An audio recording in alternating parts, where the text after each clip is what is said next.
여러분, 한 가지 질문을 드릴게요. 만약 여러분이 살고 있는 나라에서 하루아침에 이런 법이 생긴다면 어떨까요? 오늘부터 여러분은 노예입니다. 그리고 여러분 집에서 아들이 태어나면 강에 던져야 합니다. 말도 안 되는 이야기처럼 들리죠?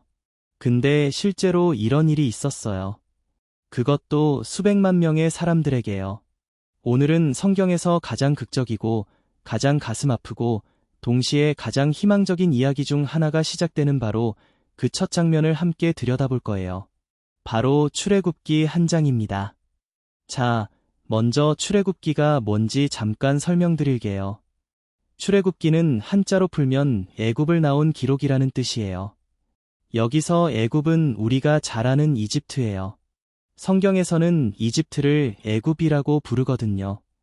그러니까 출애굽기는 이스라엘 백성이 이집트에서 탈출하는 이야기를 담은 책이에요.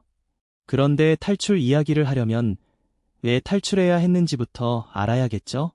어떻게 이스라엘 백성이 이집트 땅에서 노예가 되었는지 그 시작점이 바로 오늘 한 장에 담겨 있습니다. 창세기를 아시는 분들은 기억하실 거예요. 야곱이라는 사람, 그리고 그의 12 아들 이야기요. 야곱의 또 다른 이름이 바로 이스라엘이에요. 그래서 야곱의 자손들을 이스라엘 백성 혹은 이스라엘 민족이라고 부르게 됩니다. 야곱의 아들 중에 요셉이라는 인물이 있었어요. 요셉은 파란만장한 삶을 살다가 결국 이집트의 총리가 된 사람이에요. 덕분에 이스라엘 가족 전체가 이집트로 이주해서 좋은 땅인 고센 지방에 정착하게 됩니다. 그 숫자가 처음에는 70명이었어요. 그게 출애굽기 이야기의 출발점이에요. 자, 이제 본격적으로 장면 하나씩 들어가 볼게요. 첫 번째 장면입니다. 이스라엘 백성이 무섭게 번성해요. 출애굽기 한 장은 이렇게 시작해요. 야곱과 함께 이집트로 내려간 이스라엘 자손들의 이름을 하나하나 소개하면서 시작하거든요. 르우벤, 시므온, 레위, 유다. 이렇게 12 아들의 이름이 나와요. 처음엔 고작 70명이었죠. 그런데 시간이 흘렀어요. 요셉도 죽고 그 세대의 사람들도 하나씩 다 세상을 떠났어요. 그런데 이스라엘 백성은 어떻게 됐냐면요. 줄어든 게 아니라 오히려 폭발적으로 늘어났어요. 성경에는 이렇게 표현되어 있어요. 이스라엘 자손은 생육하고 번성하여 매우 강해졌다. 생육하고 번성한다는 건 자녀를 낳고 또 낳아서 그 수가 엄청나게 많아졌다는 뜻이에요. 심지어 성경은 땅에 가득 찼다고 표현할 정도예요. 70명으로 시작한 가족이 수백 년 만에 수백만 명의 민족이 된 거예요. 어떻게 이게 가능했냐고요? 하나님께서 창세기에서 이미 약속하셨거든요. 내가 너를 크게 번성하게 하겠다고요. 그 약속이 그대로 이루어지고 있었던 거예요. 이집트 땅에 이스라엘 사람들이 넘쳐나고 있었어요. 어딜 가도 이스라엘 사람들이 보이고 시장에도 들판에도 마을에도 이스라엘 사람들이 가득했어요. 이집트 사람들 입장에서는 슬슬 신경이 쓰이기 시작했겠죠. 두 번째 장면입니다. 요셉을 모르는 새 왕이 등장해요. 바로 이 시점에서 이야기는 결정적인 전환점을 맞이해요. 성경 한 장 8절, 딱 이 한 줄이 모든 것을 바꿔놓아요. 요셉을 알지 못하는 새 왕이 이집트를 다스리게 되었다. 요셉을 알지 못하는 왕, 이 말이 왜 중요한지 아세요? 요셉은 이집트를 7년 대육년에서 구해낸 사람이에요. 이집트 역사에서 엄청난 은인이었죠. 요셉 덕분에 이집트가 살았고 주변 나라들도 살았어요. 그래서 요셉을 아는 사람들은 이스라엘 백성에 대해 고마운 마음이 있었어요. 그런데 시간이 너무 많이 흘렀어요. 왕조가 바뀌고 세대가 바뀌고 이제는 요셉이 누군지 아무도 기억하지 못하는 왕이 왕좌에 앉게 된 거예요. 이 새 왕, 바로 파라오는 이집트 신하들을 불러 모아 이렇게 말해요. 봐라, 이스라엘 백성의 수가 우리보다 많고 강하다. 우리가 이들을 잘 다루지 않으면 전쟁이라도 나는 날엔 이들이 우리 적과 합세해서 우리를 공격하고 이 땅을 떠나버릴 수도 있다. 파라오의 눈에 이스라엘 백성은 협력자가 아니라 잠재적인 위협으로 보이기 시작한 거예요. 감사함은 없고 오직 두려움과 의심만 남아 있었던 거죠. 여러분, 이게 정말 슬픈 지점이에요. 은혜를 기억하지 못하면 어떻게 되는지를 보여주는 장면이거든요. 요셉이 이집트를 살렸는데 그 은혜를 잊어버린 순간 이스라엘 백성의 운명이 완전히 달라지기 시작하는 거예요. 세 번째 장면입니다.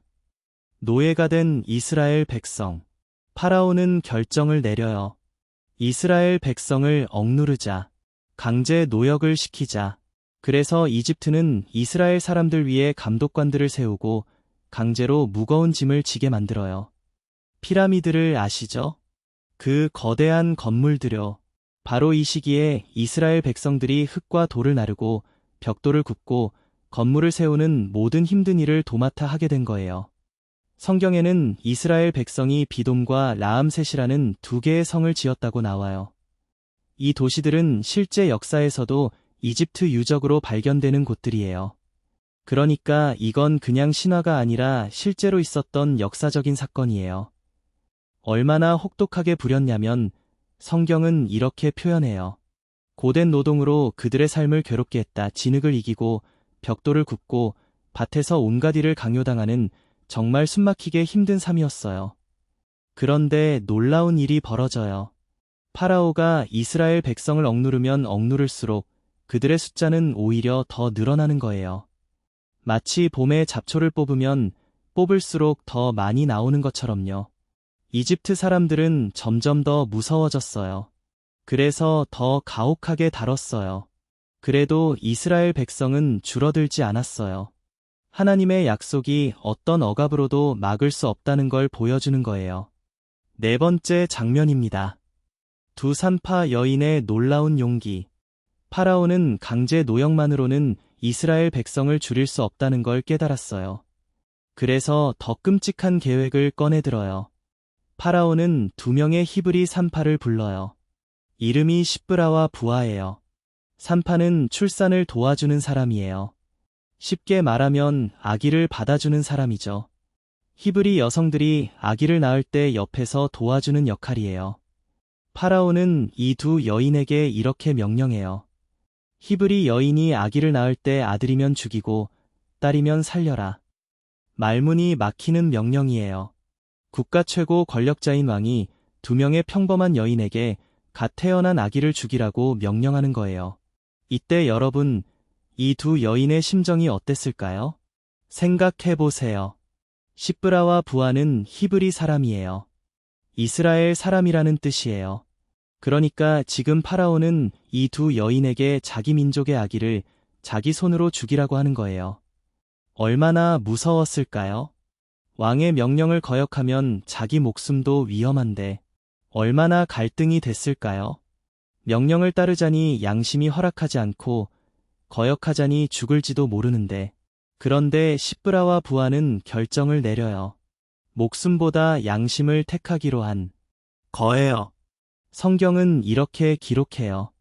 산파들이 하나님을 두려워하여 왕의 명령대로 하지 않고 남자아이들을 살려두었다. 하나님을 두려워했다는 건 하나님 앞에 두려운 마음, 즉 하나님을 진지하게 여기는 마음이 있었다는 뜻이에요. 파라오보다 하나님을 더 두려워했기 때문에 파라오의 명령보다 하나님의 뜻을 따른 거예요. 파라오는 나중에 이 사실을 알게 돼요.